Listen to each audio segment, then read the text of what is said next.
अस्सलाम वालेकुम students, chapter number 7 का ग्रामर पोर्शन है। इसमें हम स्टडी करेंगे collective nouns.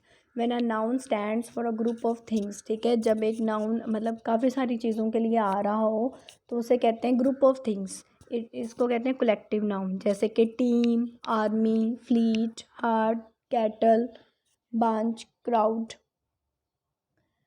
Replace the underline words with suitable collective nouns. First है a lot of people gathered on the beach. अब लॉट ऑफ पीपल की जगह कौन सा कलेक्टिव नाउन यूज़ होगा? Crowd. The man took his wife and children to the zoo. अब wife and children मतलब उसकी फैमिली में आ गया, तो ये कलेक्टिव नाउन फैमिली यूज़ होगा। The group of cows graced on the hills. Group of cows cattle. The captain led his group of players to the ground, a group of players team. The children gave the thief guest a collection of floats. Collection of floats किसे कहते हैं? bucket. फिर है pronoun antecedent relationship. A pronoun antecedent agreement refers to the relationship between a pronoun and the word it stands for.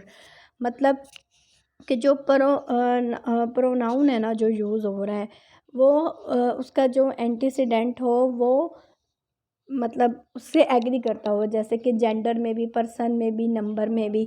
आपको जैसे उन्होंने नीचे example दी हुई है, the boy lost his ball. तो अब बॉय है ना लड़का, जेंडर, तो उसके लिए प्रोनाउन कौन सा यूज़ हो रहा है? हिज यूज़ हो रहा है। तो इसी तरह अगर गर्ल आ जाए तो उसके लिए हर यूज़ हो, दे मतलब काफ़ी सारे लोग हैं तो देयर यूज़ हो। तो इस तरीके से जो है वो प्रोनाउन का एंटीसीडेंट एग्री होना चाहिए।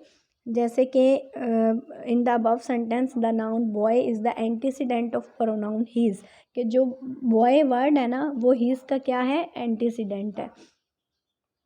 आपको उन्होंने दिए हुए हैं, join antecedent with its referent in each sentence, correct the wrong pronoun antecedent relationship. जो रॉन्ग है ना उसको आपने करेक्ट करना है। जैसे कि पहला आपको दिया हुआ है the cat will sleep in its basket, तो कैट का जो है वो यूज़ हुआ इट, तो ये राइट है। इसी तरह Samra is looking for his watch, तो समरा के लिए हिज नहीं यूज़ होगा बल्कि हर यूज़ होगा। Ali and Saad have completed his work, दो लोग हैं तो हिज यूज़ नहीं होगा बल्कि देयर यूज़ होगा। I am sorry I lost your pen, I will bring me a new one tomorrow. अब मी नहीं यूज़ होगा, आई विल ब्रिंग मी नहीं यूज़ होगा, इसकी जगह यू यूज़ होगा, ठीक है। उसका पेन लॉस्ट हुआ है ना तो वो कह रही है I am sorry I lost your pen, के तुम्हारा पेन खो गया है, तो I will bring you a new one, कि मैं तुम्हें नया ला दूँगी, तो तुम यू यूज़ होगा। Where is my bag, I can not find her.